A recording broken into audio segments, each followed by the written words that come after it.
Hi, this is Paul Mackenzie Cummins from Clearly PR.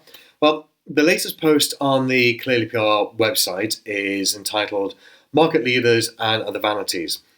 It's a significant bugbear of mine, and for someone who's worked in PR for the last 12 years or so and in advertising for 10 years before that, I'm not immune to organisations bigging themselves up. The proverbial, if you've got a trumpet to blow, then you may as well blow it. No harm in doing it at all, providing what you're saying has a resonance of truth. The reality is there can only be one market leader. That's why the term market leader exists rather than market leaders. But ultimately, unless you have the greatest share of the market with the highest turnover, the highest gross profit margins, and invariably the biggest workforce as well, you're quite simply not the number one in the marketplace. So forget about it. Stop calling yourself that, because you're not that. And the reality is there's a lot of your competition who are probably saying exactly the same thing, which is creating a mixed messaging within the marketplace. Because don't be naive enough to think that the clients that you're pitching now are not talking to your closest competitors, and they're also describing themselves as the market leader. Then in the eyes of the client, one of you is lying, and they might be thinking it's you.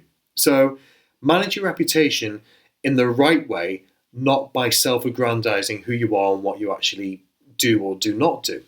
Give you an example. A few years ago, we were hired, let's go about 5 years ago, we were hired by an executive search company based in London. Really, really good company. A lot of USPs about them. They really did do stuff that was very, very different to everybody else. Thing was, they were turning over about £5.5 million a year, and they had a staff of about 15. So, they weren't the biggest by any stretch of the imagination, but they were doing really, really well, and they were growing quite fast. Within a few days, we had to do our very first press release for them, which was announcing the extension of an existing service which they had. But again, it was capitalizing on their uniqueness, because they were adding a different perspective on what was already out there. It was a great story. But the opening line of any press release is always about Company X who do X, Y, Z for this kind of sector. The chief exec actually phoned us up straight away and said, well, hang on a second, you didn't describe us as Europe's leading provider of XYZ consultants. My response was, well, you're not Europe's largest. In fact, you're not even London's largest, because we were dealing with a competitor of yours a few years ago, and they were double your size, and they never called themselves the UK leader, let alone Europe's leader. So we actually got fired there and then, which, it's a shame, but ultimately we don't want to work with a client who's going to be self-aggrandizing so much to the extent that it becomes a complete and utter bullshit. The truth is, we deal with the same kind of journalists on these publications on a day in, week out basis. Now, if we went to the journalists with this particular press release in the way that the client wanted it to be written, we would absolutely be laughed out straight away, which would negatively impact on our relationship with that journalist and make it incredibly difficult for us to sell in other clients to them in the future as well, because we've got our own reputation to maintain, and we like to think that our reputation is based on truth and honesty about what we do, and ultimately about what our clients do. Now, of course, there's nothing wrong with having aspiration and ambition for your business as well. Christ, we've got it. I want Clearly PR to be recognised as one of the top PR agencies in the UK. We're nowhere near it. Absolutely nowhere near it at all.